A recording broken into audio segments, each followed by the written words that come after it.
ENT surgeon. सबसे पहले गणतंत्र दिवस की आप सभी को शुभकामनाएं। और मेरा भारत स्वस्थ भारत समिति ये 14वां प्रोग्राम कर रहा है मेधावी प्रतिभा का सम्मान। हमारे बीच में है माननीय राज्य मंत्री Prem Singh Shakya ji, chief guest doctor RS. Yadav sir, orthopaedic surgeon, president Saifai orthopaedic society. कार्यक्रम की अध्यक्षता कर रहे हैं chief engineer retired engineer Laxman Singh साहब। हमारे विशिष्ट अतिथि doctor SS. Pal sir, senior physician, professor doctor SP. Singh, Mathura medical college.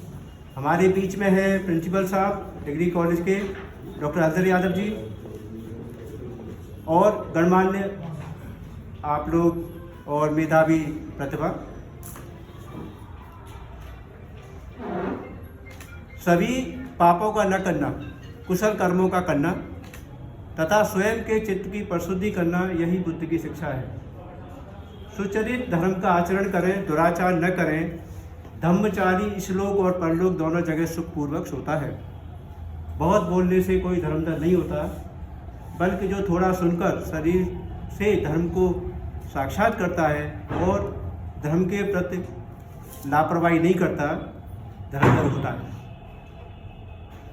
हम जो है सुख चाहते हैं, लेकिन हमें अपने सुख के साथ दूसरे के सुख का भी ध्यान रखना चाहिए। बहुत सारे लोग अपने सुख के लिए दूसरों को दुखी कर देते हैं, तो उनको आगे जीवन में सुख नहीं मिलना।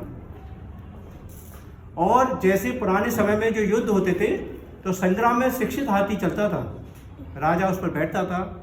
तो शिक्षित हाथी, ट्रेन जो हाथी होता था, वो सब बारों को सहन करता था। ऐसे ही विद्वान जो मनुष्य हैं, बुद्धिमान लोग हैं, उनको इस संसार में कटु वचनों को, शील मार्ग को अपनाते हुए चलना चाहिए। बहुत ज़्यादा अपने जो मन की जो शांति है, उसको अपने आप को शांत रहना है। हमारा जो देखिए समाज है, मैं बच्चों से कहना चाहूँगा कि भारतीय समाज में बस मेधावी जो प्रतिभा है, उनको अपने मन को व्यवस्थित रखना है।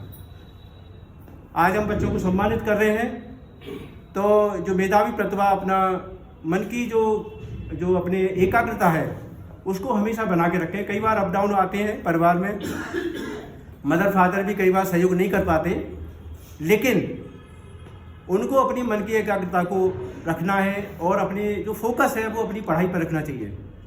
जो टीचर हैं उनकी बात हमेशा माने। कई बार टीचर क्या करते हैं, कई समस्याएं जीवन में आती हैं, उनको सॉल्व कराते हैं। अपने हमेशा कोई भी दिक्कत अगर आ रही है, तो जो टीचर खास होते हैं, सीनियर्स होते हैं, उनसे ज़रूर शेयर करना चाहिए।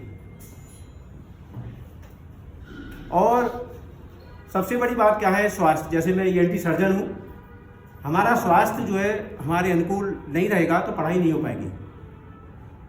तो एज ए ईएनटी सर्जन में कुछ बातें कहना चाहूँगा कि जो स्टूडेंट्स हैं उनको अपने नाक, कान और गले का बड़ा ध्यान रखना चाहिए। ईयर जो है हमारे सुनने का काम करता है। कई बार कान की बीमारी इस तरह की खतरनाक होती है कि उससे जो ब्रेन में हमारा इन्फेक्शन जाने का बहुत चांस होता है। तो कान में चोट नहीं लगनी चाहिए। कई बार कुरेदते रहते हैं कानों को ईयरबड वगैरह से, तो अननेसेसरी इसको टच नहीं करना है। और अगर बाई चांस इन्फेक्शन आ जाए तो तुरंत ईएनटी सर्जन की राय लेनी है। घरेलू उपचार जैसे पानी तेल डालते हैं वो नहीं डालना चाहिए। ऐसे ही हमारी नोज में एलर्जी की समस्या बहुत रहती है, छींकें आती हैं और नाक बहती है, नाक बंद हो जाती है। और ईएनटी चेकअप जो होता है, एंडोस्कोपी, उसमें हम लोग देखते हैं कि उसमें पॉलिप डेवलप हो गया है, तो वो जो है एलर्जी से चांस होता है। और लास्ट में एक एलर्जी प्रॉब्लम करती है अस्थमा की, तो सांस की बीमारी भी बन जाती है। तो बच्चों को अपने जो स्टूडेंट लाइफ है वहाँ पे एलर्जी से बचना चाहिए, जिन किसी को अगर एलर्जी है तो। और ऐसे ही गले में बहुत सारी प्रॉब्लम आती हैं, टॉन्सिलाइटिस, फेरिंजाइटिस। कई बार जो चिल्लाते हैं बच्चे, उनको वोकल कॉर्ड की प्रॉब्लम आ जाती है। तो ये प्रॉब्लम को लिए डॉक्टर जो सलाह देते हैं उसे ज़रूर मानें। और हम ये देख रहे हैं आजकल हमारे जो टीचर्स बैठे हुए हैं, तो हम लोग उनसे डिस्कस करते हैं, तो ये समस्या बच्चों में आ रही है। कई बार बच्चे का जो खान पान है वो बहुत ख़राब हो रहा है, और साथ में कुछ बच्चे जो शराब या बियर, स्मोकिंग इन गलत चीज़ों की तरफ भी जो घर से बाहर निकलते हैं तो उसमें मुड़ रहे हैं। तो मैं इस अपने मंच से कहना